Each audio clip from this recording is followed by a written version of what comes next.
চৌধুরী বাড়ির একমাত্র মেয়ে ঐশ্বর্য চৌধুরীকে দেখতে এসে বাড়ির কাজের মেয়ে সিজদাকে পছন্দ হয়েছে পাত্রে দাদি হালিমা বেগমের। তিনি ঠিক করে নিয়েছেন সিজদাই হালিমা মঞ্জিলের বউ হয়ে যাবেন। সিজদার মতো রূপবতী, গুণবতী, মায়াবতী মেয়ে খুব কম দেখেছেন তিনি। একটা মেয়ে হয়ে নির্লজ্জের মতো বারবার সিজদাকে লুকিয়ে লুকিয়ে দেখছেন তিনি। তবুও যেন তার চোখে তৃষ্ণা মিটছে না। তার একমাত্র নাতি সার্জিস মির্জার জন্য পাত্রী দেখতে এসেছেন মির্জা পরিবারের সদস্যরা।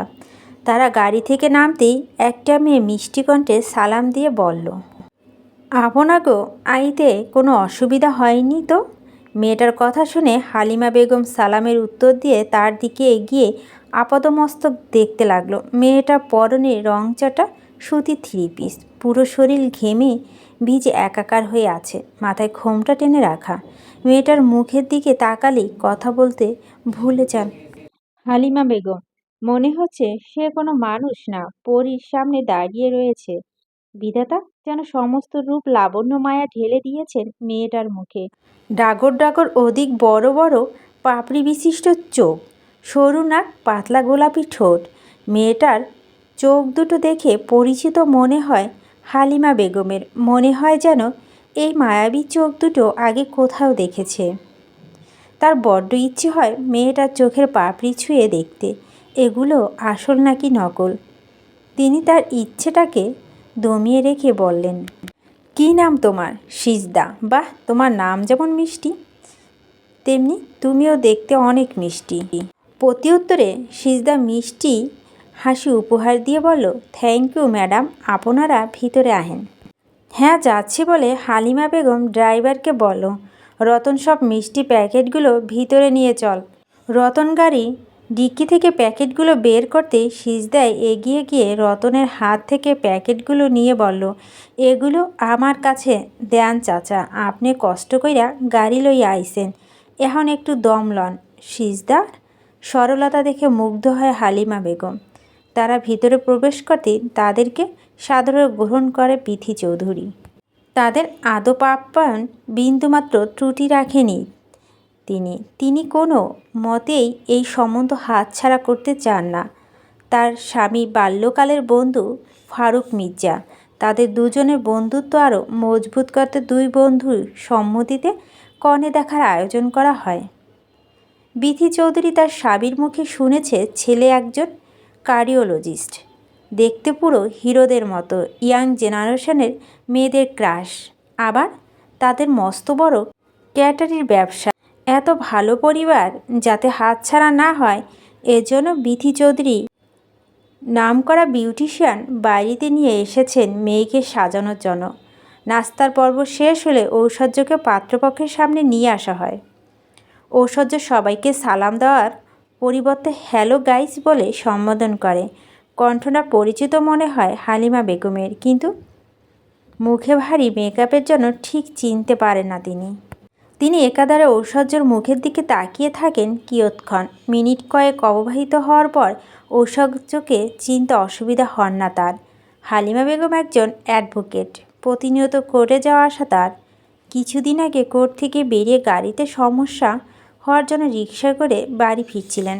রাস্তায় ফেলে রাখা ইটের সাথে ধাক্কা লেগে রিকশাওয়ালা ব্যালেন্স হারিয়ে ফেলায় দারুণ তার রিকশায় গিয়ে একটা সাদা রঙের গাড়ির সাথে লেগে যায়। রিকশাওয়ালা কিছু বুঝে ওঠার আগেই গাড়ি থেকে অর্ধনগ্ন ড্রেস পরা একটা মেয়ে বেরিয়ে এসে তার গালে থাপ্পড় মেরে দিয়ে বলে, বাইন, তোর কপালে চোখ নেই, দিলে তো আমার গাড়িটা নোংরা করে। তুই জানিস আমার গাড়ির দাম কত?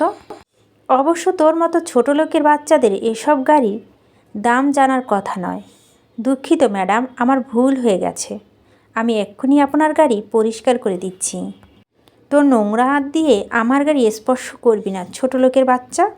হতে পারে আপনারা বড় লোক, তাই বলে বারবার ছোট লোকের বাচ্চা বলে অপমান করার কোনো অধিকার আপনার নেই।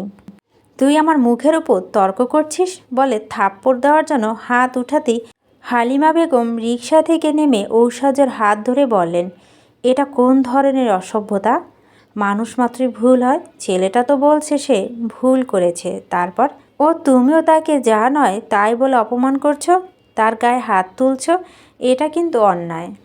ঐশ্বর্য তৎক্ষণাৎ হাত ছাড়িয়ে নিয়ে বলল, তুই চুপ থাক বুড়ি, এক ঠং কবরে চলে গেছে কোথাও, এখন ঘরে বসে তবজি গুনবি তা না তো আমাকে ন্যায় অন্যায় শিখাতে আসছিস, যত সব থার্ড ক্লাস লোকজন। হালিমা বেগম কিছু বলতে যাবে তার আগেই কোথাও থেকে ঢিলে ঢালা কালো বোরখা পরা একটা মেয়ে এসে বলল, আপনি শান্ত হন আপামনি, আমি গাড়ি পরিষ্কার করে দিচ্ছি। বলে মেয়েটা নিজের বোরখা দিয়ে গাড়ি পরিষ্কার করে রিকশাওয়ালার কাছ থেকে হাত জোর করে বলল, আপামনি হয়ে আমি আপনার কাছে ক্ষমা চাইছি, আপনি দয়া কইরা কিছু মনে লইবেন না। হালিমা বেগম মেয়েটাকে দেখে তার দিকে এগিয়ে আসতে মেয়েটা গাড়িতে উঠে যায়, চোখের পলকে গাড়ি ছুটে চলে যায়। পুরানো কথা মনে পড়তেই হালিমা বেগমের কাছে সবটা স্বচ্ছ কাচের মতো পরিষ্কার হয়ে যায়। সেই দিনের সেই বোরখা পরা মেয়েটা আর কেউ নয়, বরং সিজদা। এজন্য সিজদার চোখ দেখে তার পরিচিত মনে হয়েছিল। ঐশ্বর্য এখনও হালিমা বেগমকে দেখেনি, তার দৃষ্টি মেঝেতে সীমাবদ্ধ হয়ে রয়েছে, যেন তার মতোই ভদ্র মেয়ে দুনিয়াতে দুটো নেই। বিথি চৌধুরী মেয়ের নাটক দেখে মনে মনে হেসে ঐশ্বর্যর কাঁধে হাত রেখে বলল, আমার মেয়ের ব্যাপারে কি আর বলবো, সবটাই তো নিজ চোখে দেখছেন আপনারা। আমার মেয়ের কোনো অংশে কম নয়। এই যে সব খাবার দেখছেন, সব কিছু আমার মেয়ে নিজের হাতে রান্না করেছে। আপনাদের ক্যাটারি এ ব্যবসা, সেখানে বাড়ির বউ রান্না না জানলে হয় বলুন? তাই তো মেয়েটা সকাল থেকে আপনাদের জন্য রান্না বান্না করেছে। তাছাড়া আমার মেয়ে অনেক ব্রিলিয়ান্ট স্টুডেন্ট, ক্লাস 5-এ বৃত্তি পেয়েছে, 8-এ বৃত্তি পেয়েছে, এইচএসসিতে গোল্ডেন A+ পেয়েছে, ইন্টারে ফার্স্ট ক্লাস ফার্স্ট হয়েছে। অনেক গুণের মেয়ে আমার, যাদের খুঁত থাকলেও আমার মেয়ের কোনো খুঁত পাবেন না। আপনাদের থেকে ও অনেক ভালো ভালো ঘর থেকে আমার মেয়ের জন্য বিয়ের সম্বন্ধ এসেছিল, কিন্তু আমার স্বামী অনেক ইচ্ছে তাদের বন্ধুকে বেআই সম্পর্কে রূপান্তর করার, এজন্য সবাইকে রিজেক্ট করে দিয়েছি আমি। আমার কাছে টাকা থেকে সম্পর্ক মূল্য অনেক বেশি। মির্জা পরিবারের সবাই ঐশ্বর্যকে পছন্দ হয়। ফারুক মির্জা হালিমা বেগমের হাতে গহনার বক্স দিয়ে বলল, আমি বলেছিলাম না আম্মা, আপনার নাতির জন্য আমি হীরার মতো দামি রত্ন খুঁজে পেয়েছি। নিজের চোখেই তো দেখলেন ঐশ্বর্যর মাকে। সবার মতো আপনার ওই নিশ্চয় ঐশ্বর্যকে পছন্দ হয়েছে। পছন্দ হলে আর দেরি করবেন না, ঐশ্বর্য মাকে গহনাগুলো পরিয়ে দোয়া করে দিন, সাথে বিয়ের দিনক্ষণও পাকা করে যাওয়া ভালো। হালিমা বেগম তার কথা কোনো প্রত্যুত্তর না করে সোজা কিচেনে চলে আসেন। কিচেনে সিজদা এঁঠো বাসন পরিষ্কার করছে, তার পাশে থেকে বাড়ির হেল্পিং হ্যান্ড সালেহা বেগম বলছেন, বড় ম্যাডাম ছোট ম্যাডাম দোনোরাই আস্তা নাটকবাজ, সকাল থেকে কষ্ট করে এইগুলো রান্না তুই নিচে হাতে করলি, অথচ ম্যাডাম কত সুন্দর করিয়া সাজাইয়া গুছাইয়া মিথ্যা কথা কইয়া দিল তার মাইয়া নাকি এতগুলো রান্না করছে। যে মাইয়ার থেকে পানি ঢেলে খায় না, সেই মাইয়া নাকি এতগুলা মানুষের খাওন বানাবো। পোলাগো পক্ষে লোকগুলাও অনেক ভালা। এমন একটা পরিবার যদি তোর বিয়ে হতো। বাদ দাও তো সালেহা খালা, কোথায় আপামনি আর কোথায় আমি? সেই এই বাড়ির মালিক আর আমি এই বাড়ির কাজের লোক, তার সাথে কি আমার তুলনা চলে কও?